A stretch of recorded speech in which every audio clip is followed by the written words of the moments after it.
We have Joshua Meltzer here from the Brookings Institution tonight.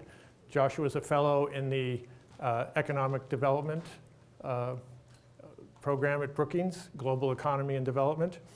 And he has interesting perspectives and a history on this. He was the first trade policy, right, with the Australian embassy before he joined Brookings.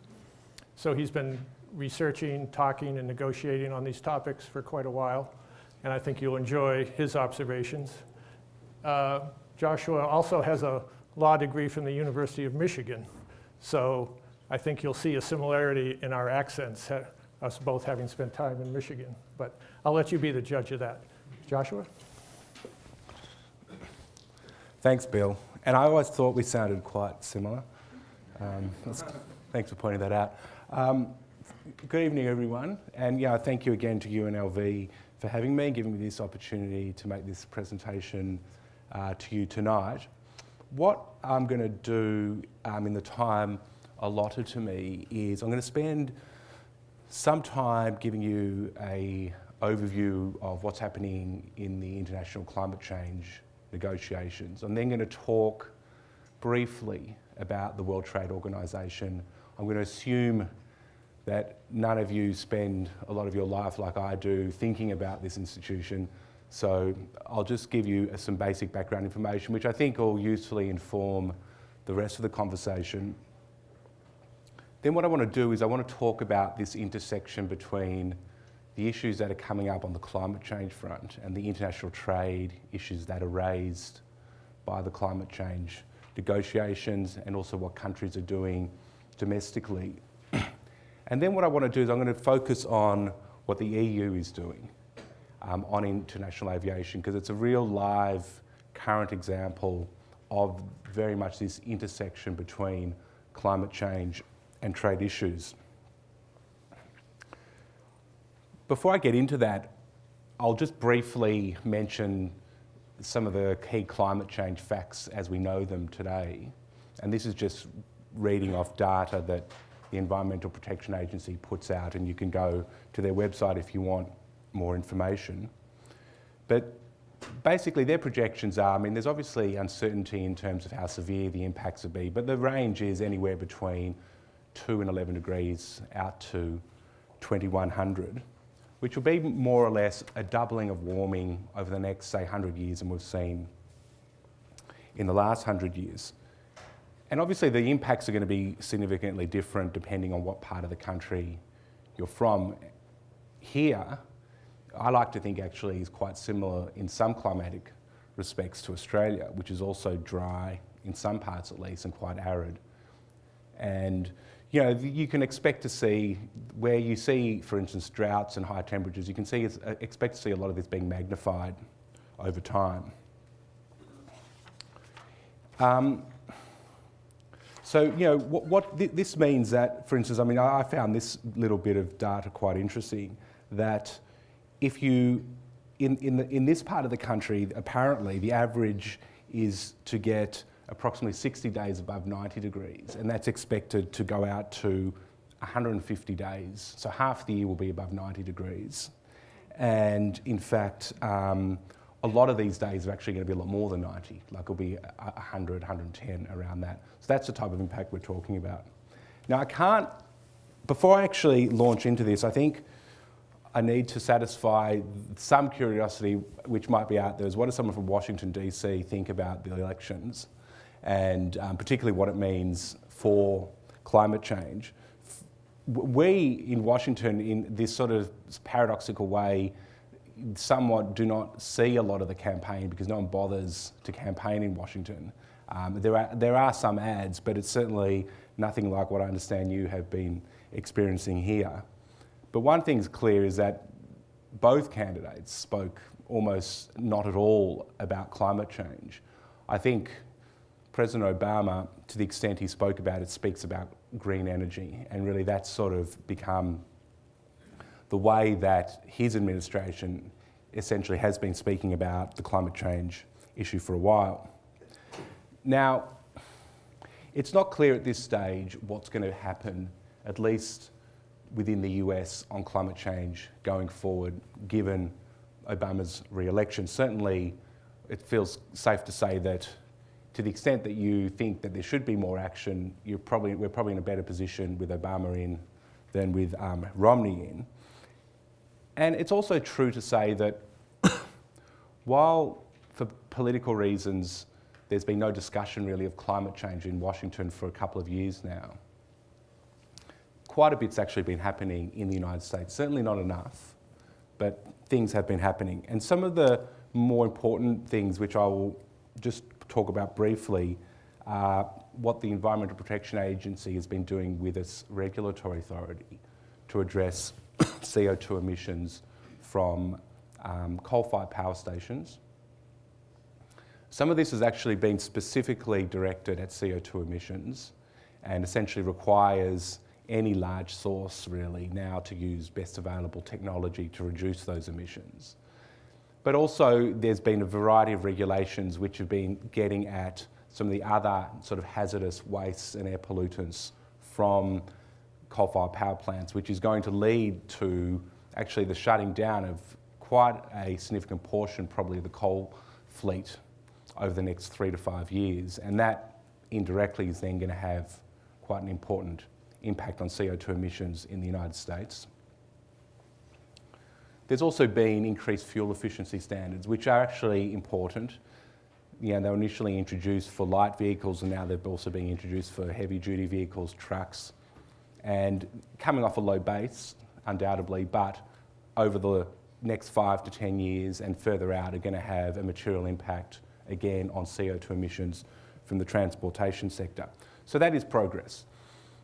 Obviously, of course, there's been action at the state level. I mean, close to here, California obviously is introducing a cap and trade system. And as I'm sure you know, California's had a history of being progressive with environmental regulation, and this may be another one of those situations where if California can demonstrate that it can run a cap and trade system well and that it doesn't too negatively affect its economy, that this might become a model for further federal action down the track. But before I think cap and trade ever gets revisited federally, because after the effort in 2009, which obviously ended in significant failure, it's off the political radar, certainly in Washington for the foreseeable future. And what's now being talked about is possibly a carbon tax as part of a broader tax deal, which might include offsetting, for instance, capital gains tax or income tax, so would be possibly revenue neutral, but it would shift the tax burden in a way where you'd be taxing a bad, essentially carbon, and you'd be lowering tax rates on the type of activity that you want to encourage, labour and capital. The other big part of the equation, I think, here in the United States is really what's happening on the energy front, and particularly shale gas. Because, you know, I'm not going to spend time talking about shale gas, and there's probably a lot of people here who spend a lot more time thinking about it, but I just want to make the observation that if you look at the CO2 footprint from gas, it is potentially significantly less than from coal. The jury is out on that because the life cycle analysis is not as clear as that, particularly because there is significant flaring of gas and there's a lot of leakage of methane from pipes. And methane is a lot more serious when it comes to its impact on global warming.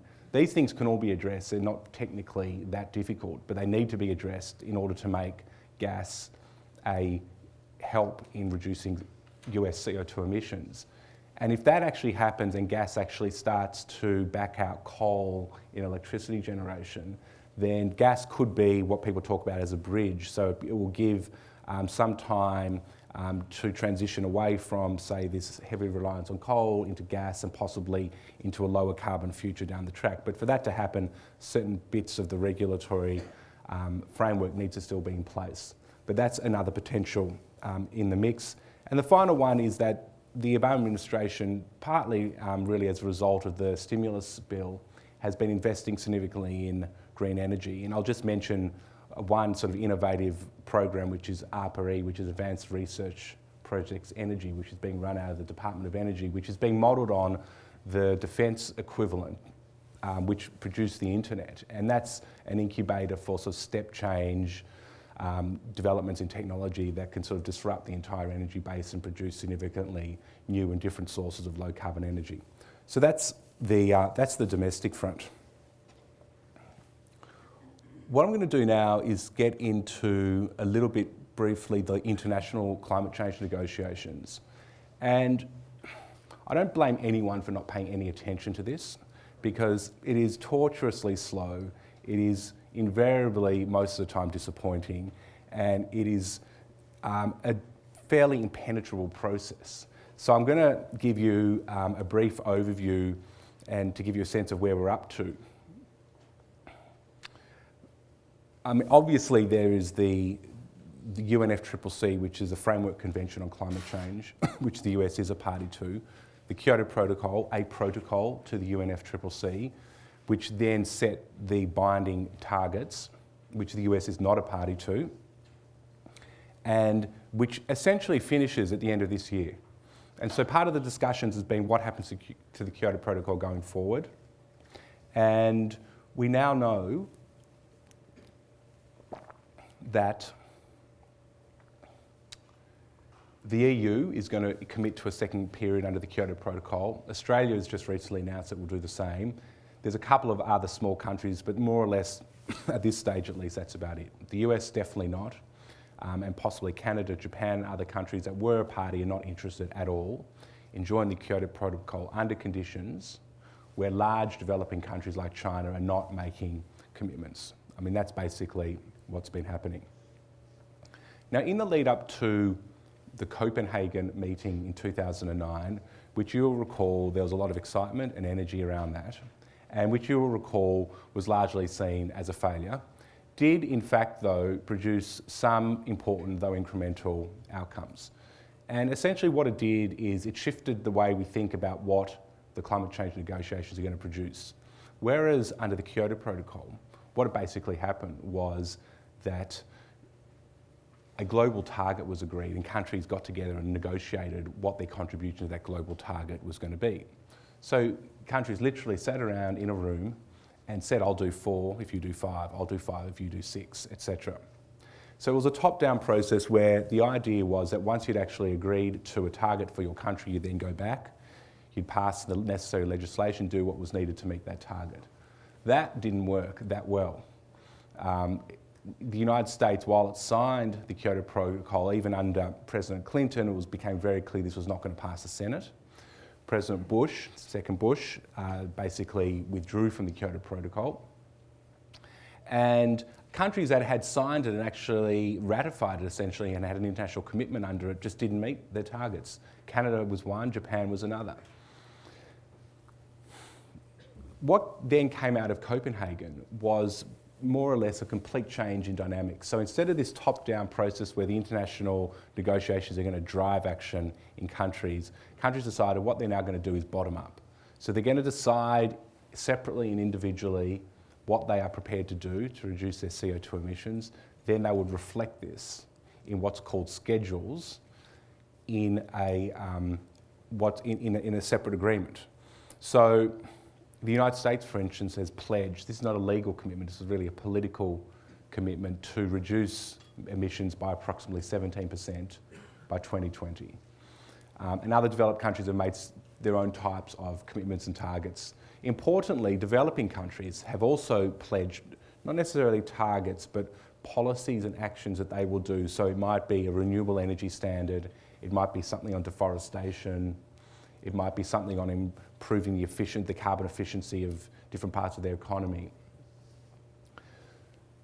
And why this is important is because the key reason that the United States has refused, well, the key reason that the Senate will never pass something like the Kyoto Protocol is because that there is an unwillingness to commit the United States to a target when countries like China do not have something similar.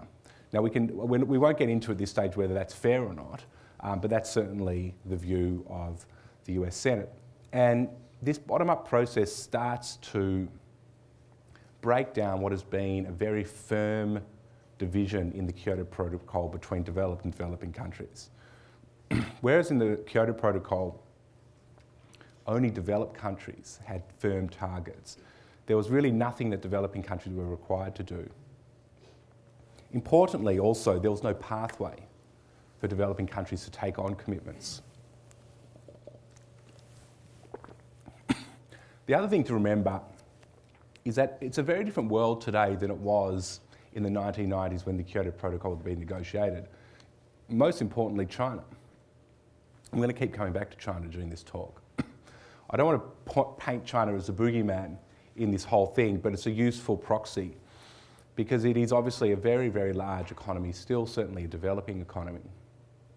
But the China in the 1990s is not the China today.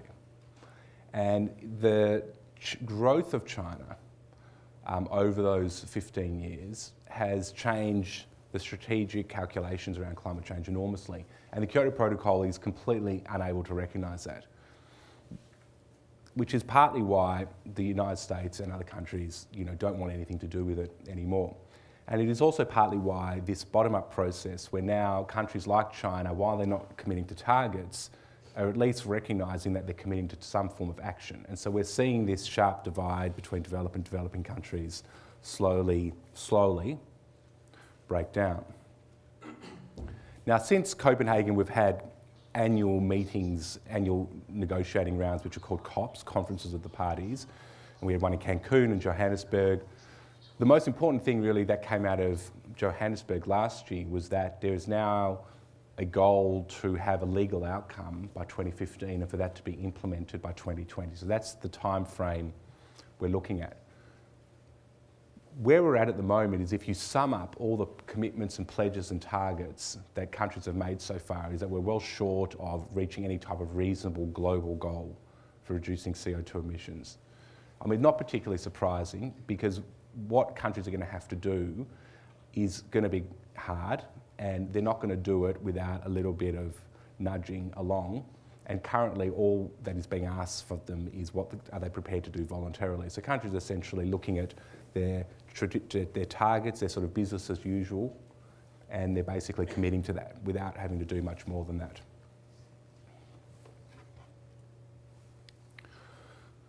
In addition to the UN process, there's a couple of separate processes. I just will talk about this one briefly. This is called the Major Economies Forum, and it was actually started by President Bush and has been embraced and taken up by Obama.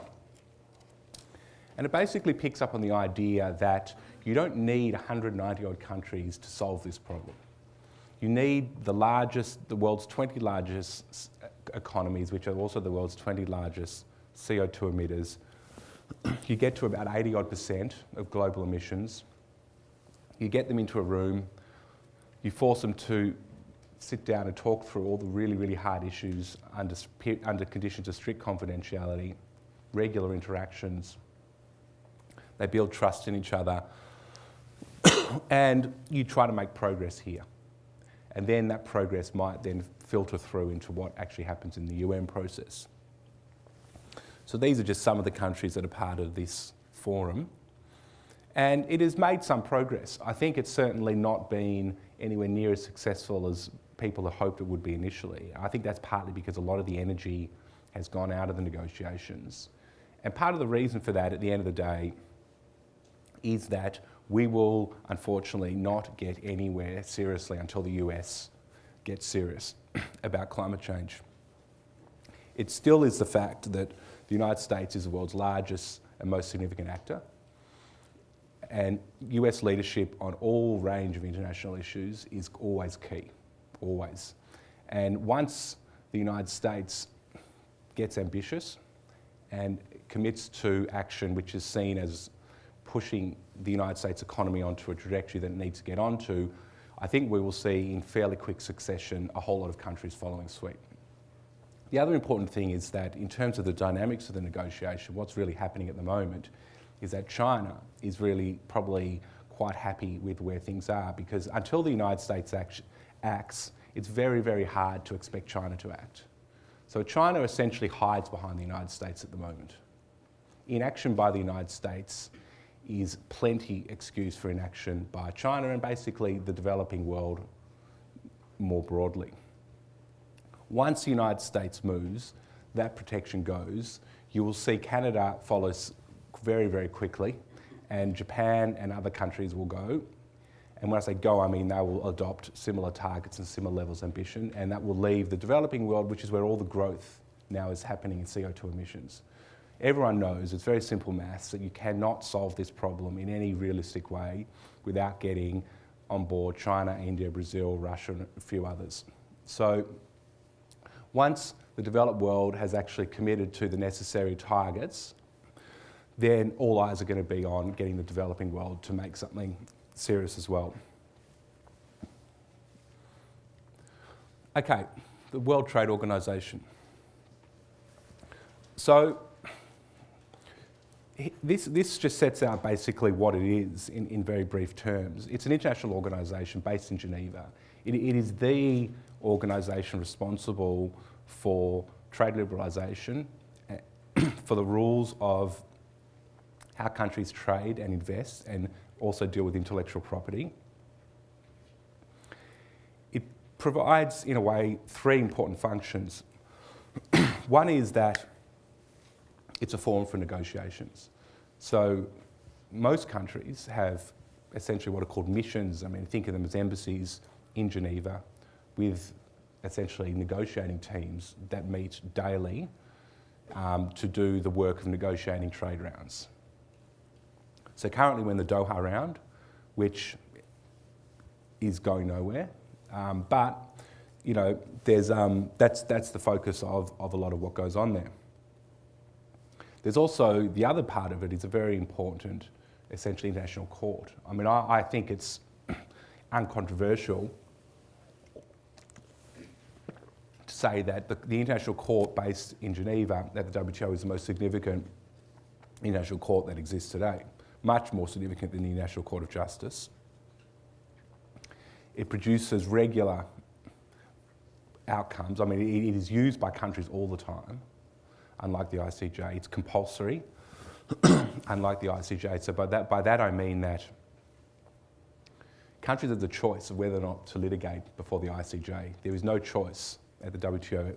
Once you become a WTO member, you are committed to the jurisdiction of the WTO's court. The outcomes are legally binding, and even probably as significantly, if you don't comply, the winning country can introduce trade sanctions. So our record on WTO disputes is that countries basically comply with them almost all the time.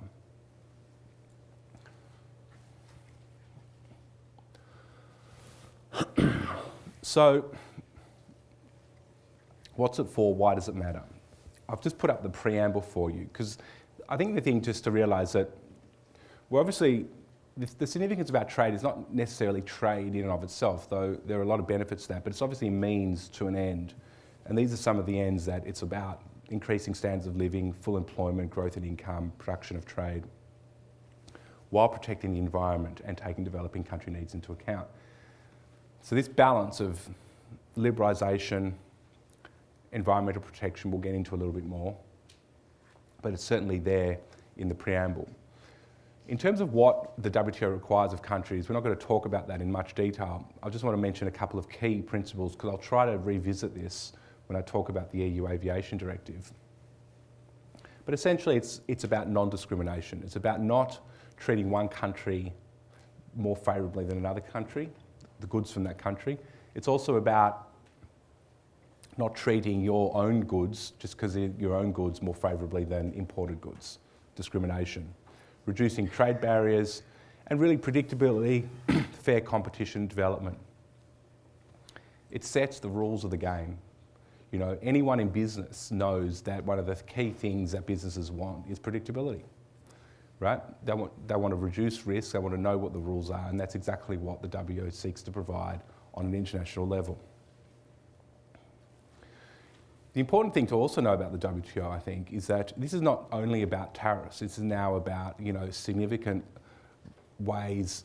The rules reach behind the border and have a lot of impact on how countries regulate in ways that you would not traditionally think have anything to do with trade.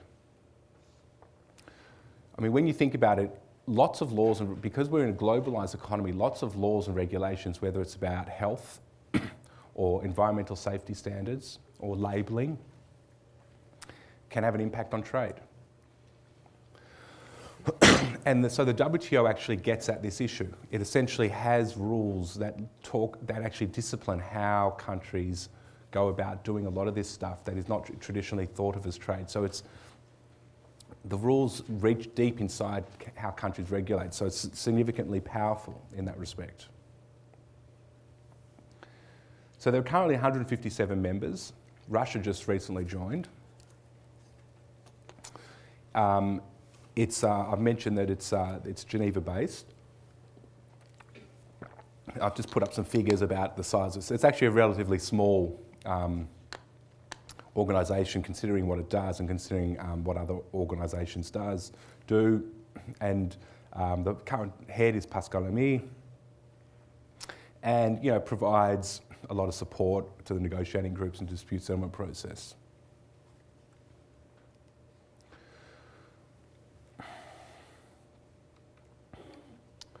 Okay, I'm going to get onto this slide. I'm going to just leave this slide up there, but what I want to do before we talk about aviation is I just want to now talk in slightly broader terms about the potential overlaps between trade and climate change, and then we'll get onto this as a more specific example in a second. So I'm going to broadly classify this out into conflict and cooperation. In terms of conflict, we're seeing actually this happening already. For those of you paying any attention to this, you're beginning to see a lot of litigation at the WTO. So essentially cases being brought to the WTO complaining about how countries are, say for instance, developing their renewable energy sector as being inconsistent with WTO rules. So currently, for instance, there's a case at the WTO where the EU and Japan are challenging Canada's development of its renewable energy sector, its solar energy. The way it's doing that has been WTO inconsistent. China's actually just recently taken a case against the EU, complaining about particular EU rules, feed-in tariffs, about how it develops its solar sector. The US at some point did challenge particular Chinese subsidies to its wind energy sector. So we're seeing that domestic policies which are seeking to build out and promote renewable energy is running into concerns about whether this has been done in a WTO consistent way. So we're getting WTO litigation. Another area where there is conflict which is coming up is actually in the UN climate change negotiations. Now if you're a tradie, you don't want anyone to talk about trade in the UN climate change negotiations, which is kind of seen as being slightly wacky and environmentalist and not really understanding, how things really work. So what's happening is that developing countries in particular are making the claim that the intellectual property rules in the WTO. So the WTO contains standards basically which say this is the minimum intellectual property standard you've got to have, whether it's copyright or patent law, trademarks. And the developing countries are sort of saying, well, part of the deal, part of the climate change deal has always been that you will give us climate change technology to help us reduce our emissions. But we can't get this technology because of these intellectual property standards. This was an argument that was made actually with regard to access to medicines a while ago, and particularly with regards to AIDS medicines in the developing world. And it's being made here. The counter-argument which is being made by the United States and other developed countries is that you need strong intellectual property standards to encourage the type of innovation and the development of the climate change technologies which are going to be required going forward. One area where we're seeing a potential for support, though, is in the reduction of barriers to trade in climate change goods and services. And this is an area which is really undeveloped at the moment. The United States has actually been quite good on this front, and for a number of years now has been seeking to do just this in the WTO in Geneva as part of the Doha round. But it sort of hasn't gone anywhere, partly because the Doha round's gone nowhere. But recently, actually, in APEC, there was some agreement on a list of environmental goods and services and to reduce tariffs, and so that's some progress. But certainly more could be done in that space. The other key issue which comes up, which I'm going to talk a little bit more about here, is this issue of competitiveness and carbon leakage.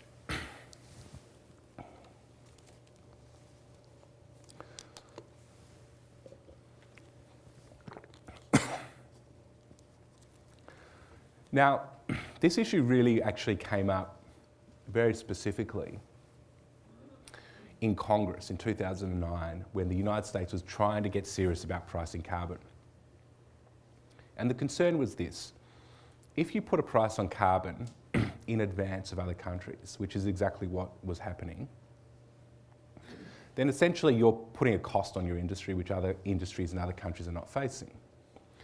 So then the concern is that those industries are going to be better competitively placed. Their exports to the United States are going to be cheaper, and there's going to be competitive harm. The other concern which is related, which is carbon leakage, is that if then consumers start buying those imports, or if industry relocates to jurisdictions where there is no carbon price, then essentially you will just get CO2 emissions happening somewhere else. So you will get no net reduction in global CO2 emissions, which is what we care about, while you're also harming your domestic industry. Now, the way that Congress proposed to deal with this was two ways. What they were going to do was they were going to essentially give free allowances to what was called energy intensive and trade exposed industry. So if you had a very carbon intensive production process such as aluminium smelting, steel, iron ore, and you were also competitively exposed, so you actually could demonstrate that a certain percentage of the market was already saturated by imports, then you could essentially, the mechanism is free allowances, but essentially think of it as a carve out from the system, so that the carbon price more or less did not apply to your industry, your sector. The other way of doing it, which was also part of the draft bills that were floating around Congress, was what was called a border tax adjustment. And so basically what would happen was you would apply a price on imports at the border to effectively increase the cost of those imports as if they'd been made, as if they'd been subject to the same carbon price domestically, right? So you would neutralise the competitiveness concerns and the carbon leakage concerns. The attractiveness of this proposal, and it was actually quite attractive to environmentalists as well, was that you effectively then also have a bit of an incentive for other countries to act, because the way these things were being drafted was that the carbon tax would only be imposed on imports from countries who were not doing enough, right? Because if two countries are facing the same carbon price, then the competitive concerns wash out, they go away. It's only for those countries that are doing less where the carbon leakage and competitiveness concerns come up. So the idea was that you'd actually have a bit of like a so-called stick and an incentive to be more ambitious, because then you could avoid having your goods subject to this price at the border. So in a way, it was using access to the large US market as a way to incentivise more ambitious climate change action from other countries.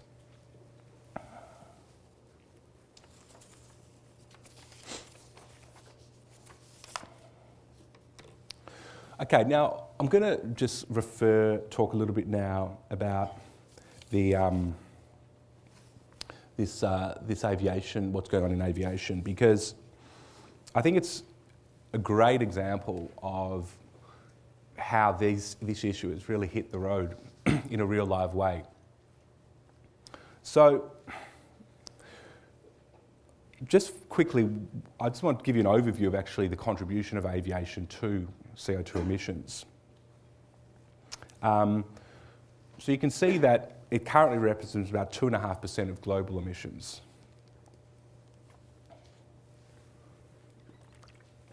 But also with significant growth, 3 to 4% annually.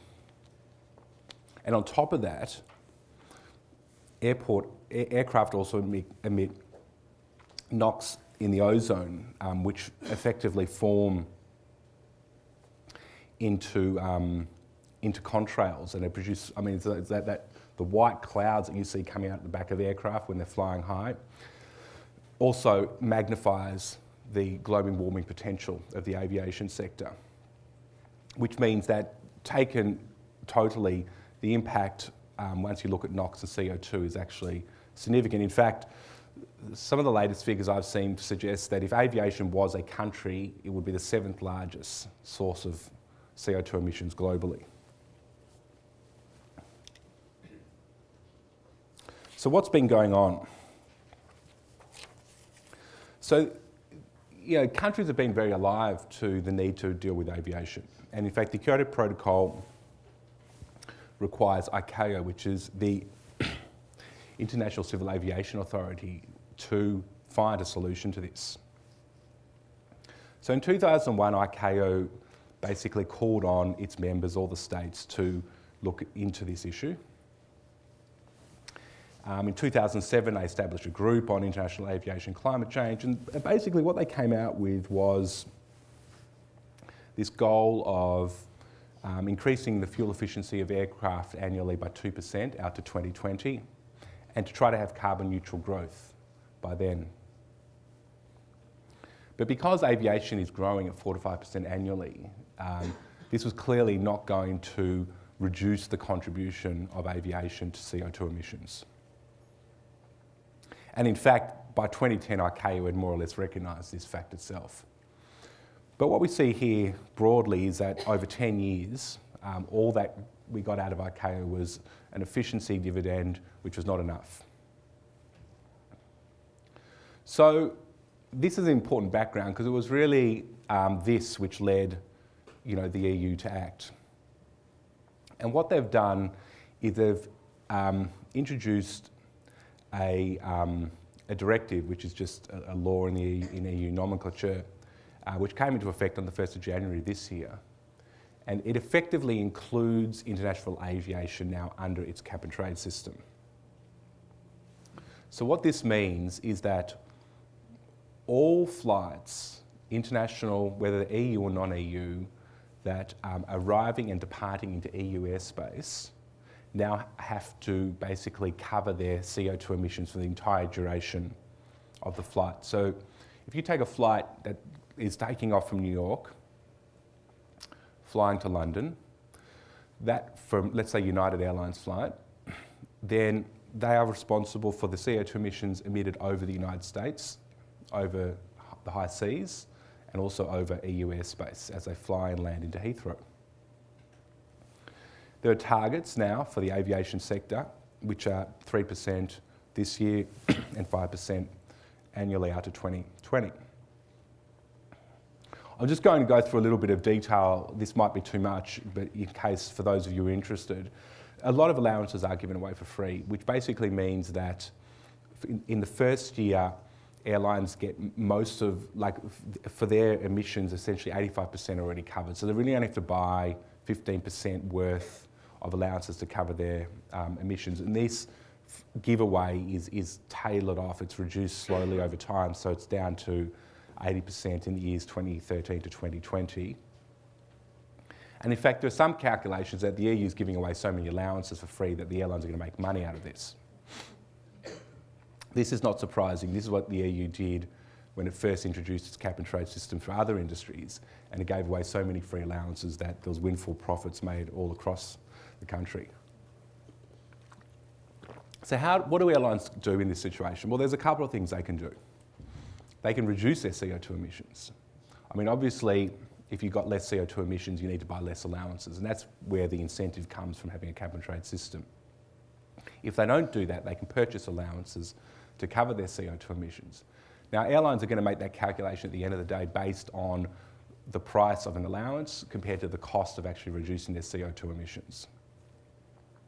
There's also this opportunity to use what are referred to as certified emission reduction units, and which are basically part of the Kyoto Protocol structure, which allow for CERs essentially come from what are referred to as clean development mechanism projects, where you do basically a project in a developing country which reduces emissions.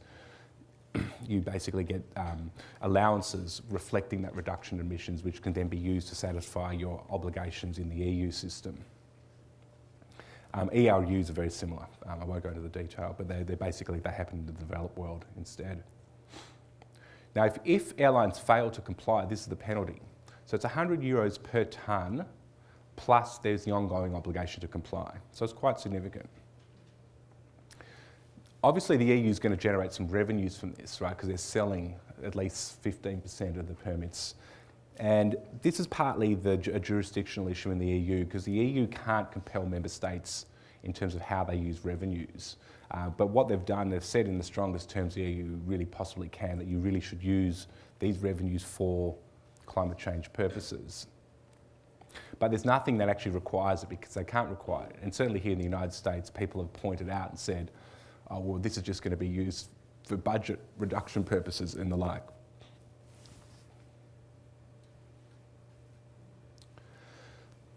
Now this is, so what happens when other countries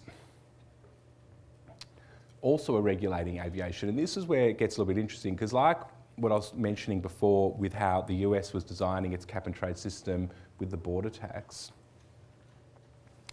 the EU's got to the EU wants to find a way of exempting airlines coming from countries that are also regulating emissions, because the EU certainly is hoping that this system, right, by subjecting all airlines to this charge, will create an incentive for then other airlines to regulate their own aviation sector, instead of it being done effectively by the EU at this stage.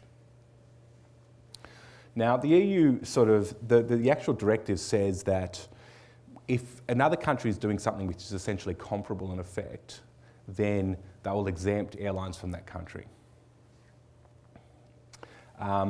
But there's some ambiguity around that, which is what I mentioned here in this possible approaches level.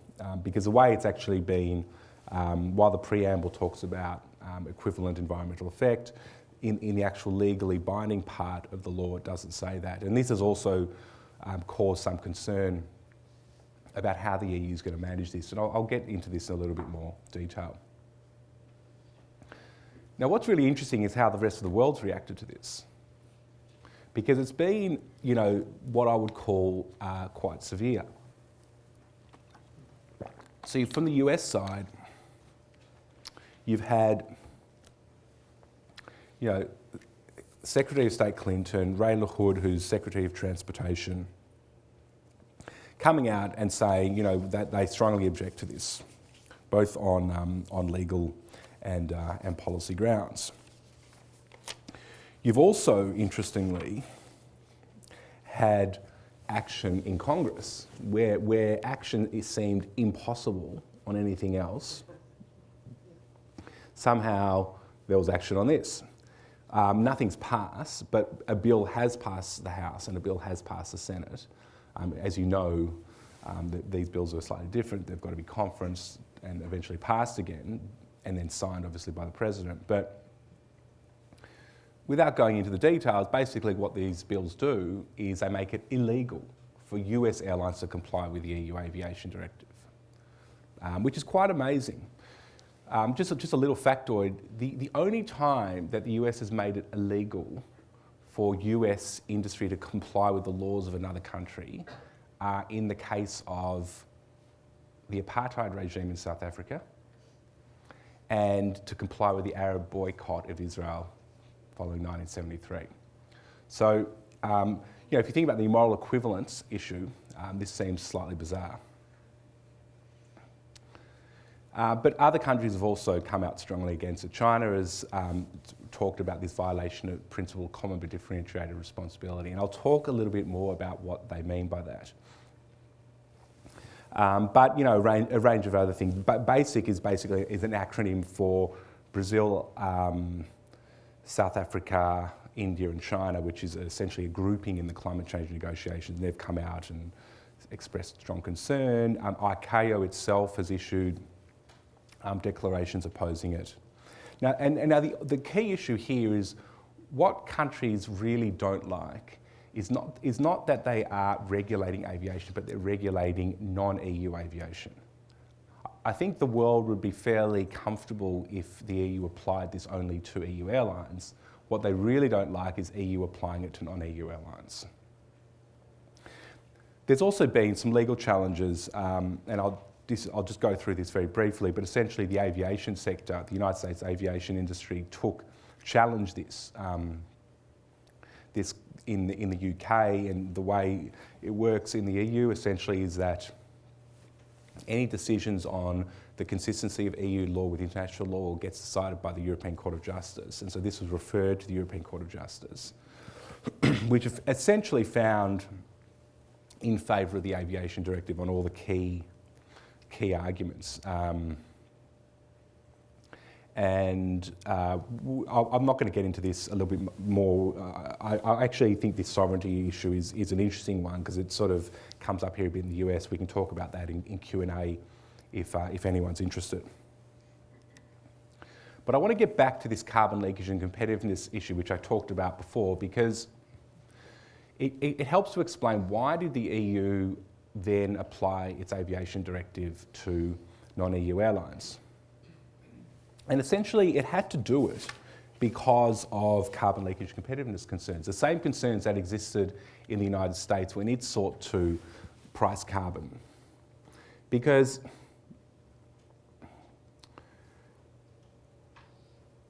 airlines are a trade. I mean, it's essentially both a trade and a service. I mean, if you fly on an airline, you are utilising a service that's traded internationally.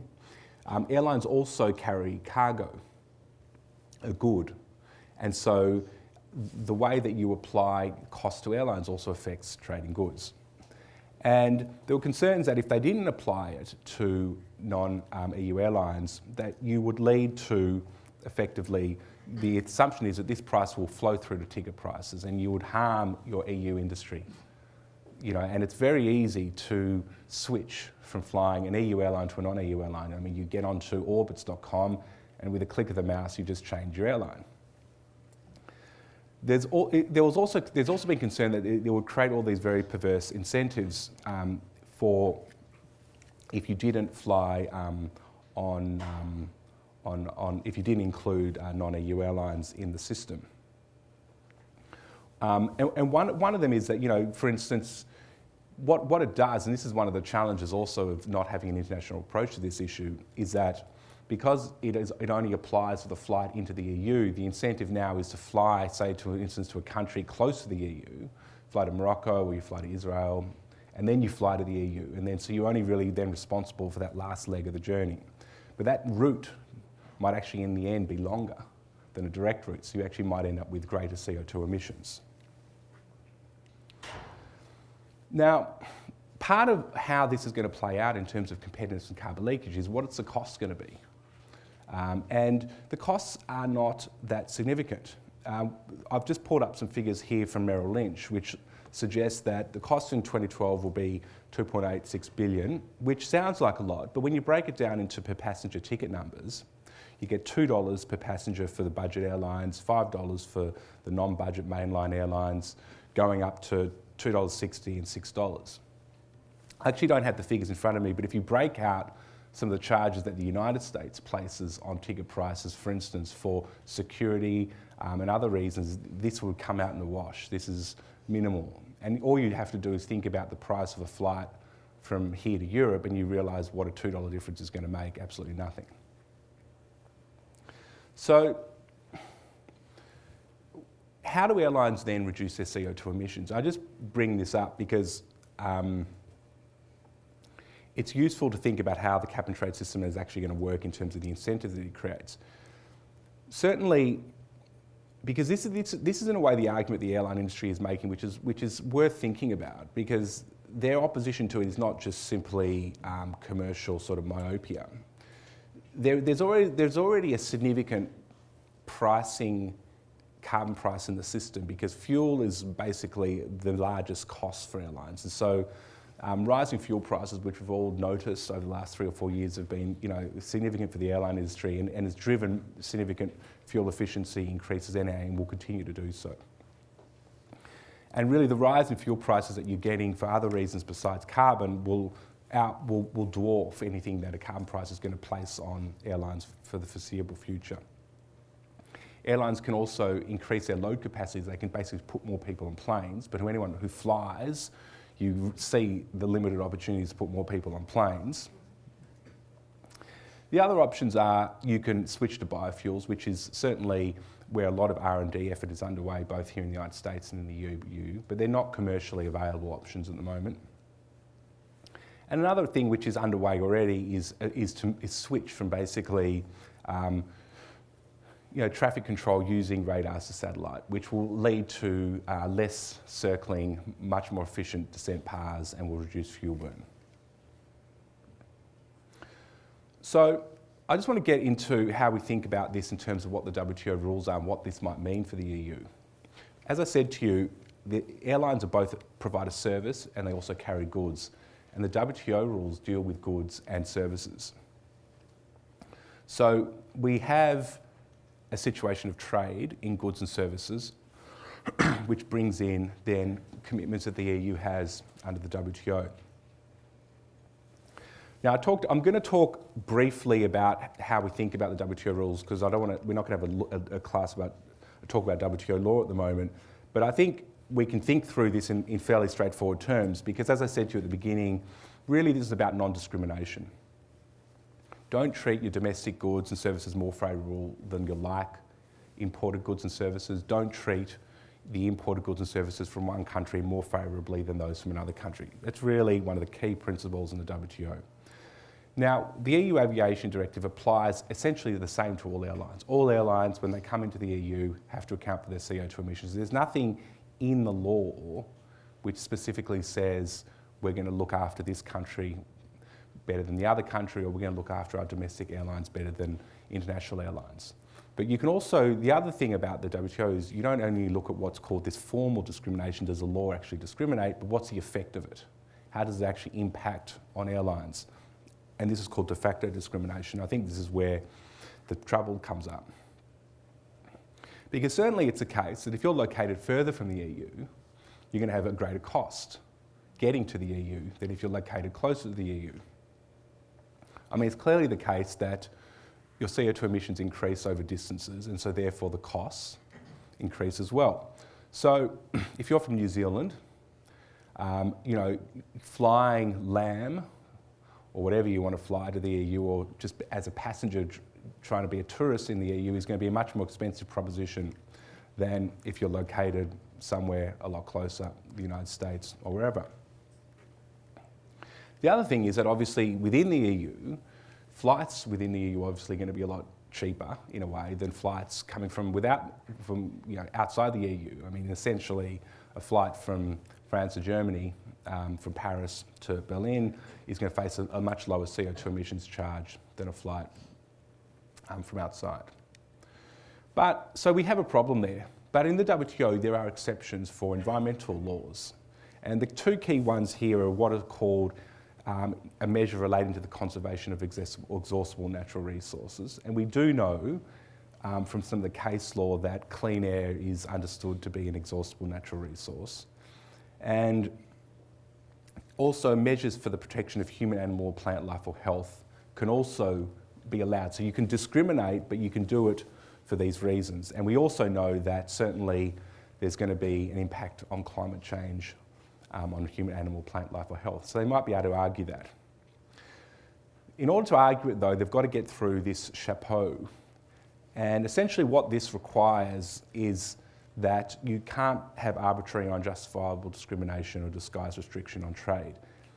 And I don't want to go into the law here, I just want to talk about the policy consequences, because what this means is that in a WTO litigation sense, the EU is going to have to explain a couple of things. First, it's going to have to explain, is a price signal in this case consistent with reducing CO2 emissions? Now, it probably will, but think of this. Studies have demonstrated that and this is just one example, studies have demonstrated that flowers which are grown in parts of Africa, which has a large industry now which grows cut flowers which are then put on planes and flown into Europe. When you look at the CO2 life cycle of that industry, even once those flowers have flown from planes into the EU, it's significantly lower than flowers grown in hothouses in the Netherlands, for instance, and then transported to London for sale, right? But what you're going to do is, with this system, you are going to increase the cost of the flowers from Africa disproportionately more than the flowers from the Netherlands. And because you're really only pricing the transportation leg. And so you might send the inappropriate signal to the market, because if then flowers from Africa become more expensive, right, you end up purchasing more flowers, say for instance from your hothouses in the Netherlands, leading to actually greater CO2 emissions, because the life cycle of these flowers are considerably higher. So this is something that needs to be discussed to actually get through the WTO issue here. And there's also this implication for transit, which I talked about briefly, which is whether it creates these incentives to actually fly less direct routes in order to avoid the system. So I'll just talk briefly about how this has played out in the climate change negotiations, because part of the concern has been that, well, this is all about multilateralism, this has been negotiated, now the EU has behaved unilaterally. And certainly that's true. And it is certainly true that addressing climate change is going to require global action. And the EU has been very, very clear from the beginning that they are only doing this in the absence of global action. And if we can get global action, they're more than happy to suspend the way they're dealing with this and to come on board with an international obligation. Now, it is, the challenge here is obviously that you can't expect countries, while multilateralism is certainly a goal and it's certainly necessary in this context, you can't expect countries to wait around and not act until all countries act, because effectively then you give the countries that are laggards, who are unprepared to act, veto power on what you're prepared to do. And so essentially the EU has then moved forward in this regard.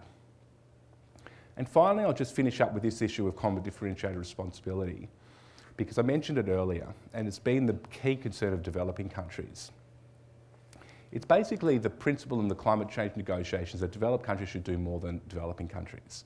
It's a contested principle, no one quite agrees on what it means, but broadly speaking, that's kind of how it's understood.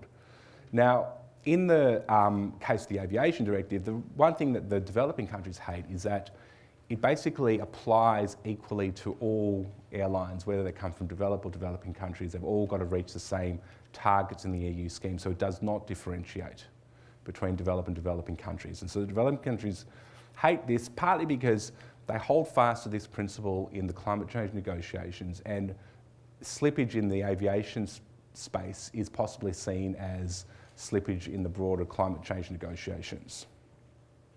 So, but then on the other side of the ledger, the US concern is that the EU will buckle and essentially allow countries like China and other developing countries to do less in order to be exempted from the scheme, leaving US airlines facing a higher price. So a vexed situation. So I'm going to leave it at that and open it up to Q&A. Yep. Yes, very, very interesting talk on so many different aspects, but I'm trying to work on balance and sustainability. And there were a couple of things that came up right at the end of the U.S. campaign that I thought were quite interesting. First was Michael Bloomberg's endorsement, where he listed climate change as the top aspect. And the second thing was when Ross Perot signed on with Mitt Romney. And what I'd like to sort of talk about, and maybe this would actually help in terms of getting the Republican Party, Democrats, and everyone talking, is how to do the trade balancing in a global and balanced way. And I know that the countries that are successful, like Japan, they basically have a thou shalt not. In other words, they won't run trade deficits at all. They work really hard not to run a deficit with China. It's very difficult, but they do it. Yeah. So the question is, and it's helpful for all countries to have balanced trade because, that way everyone can rise together.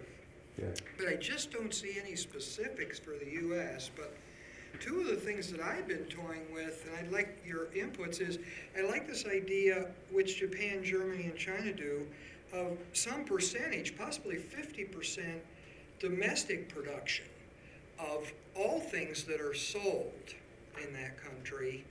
And the other one, which is kind of like the carbon leakage, is to say, to minimize outsourcing, is to say, if you do the work somewhere else and bring it back, you're going to pay a fee that's based on the number of hours of production times the minimum wage difference, or times the wage differences. So those were, anyway, two ideas. Thank you. And what I might do is I might collect a few. On how to balance trade, anyway. No, great question, and there's a lot in there, and actually, because I know we're sort of running very short on time, I might just collect a few questions and then just answer them all at once. So if anyone else wants to ask a question, yeah. If it's going from DC to Berlin, the flight, we collect the tax and pay it to Berlin for the flight. Yeah. But coming out of Berlin back to DC, DC's not going to collect that money because they're not participating as that country. Yeah. Does it get paid to Berlin? Does it get paid to Spain because that's the offshore, or Portugal? Yeah. That's the offshore country? Yeah. Okay. Anyone else? No? Okay. I'll answer that quick. So you're liable both for in and out, but even though DC is not going to collect it, the airlines are required to hold records for their flights in and out, and then they're going to have to, and so the EU, whoever's collecting it, whichever country, will basically demand them to account for flights in and out. It happens once a year, like there's a true-up essentially annually, and they just look at the total of CO2 emissions on flights in and out. They say you've flown these distances, here's your free allowances, here's what's left over, you've got to purchase or account for it some way, and that's how it's done. And on the trade bit, it's a big conversation. I agree with some of what you say, I don't agree with some of what you say. I mean, we know that in a micro sense, trade balances are driven by the investment savings gap.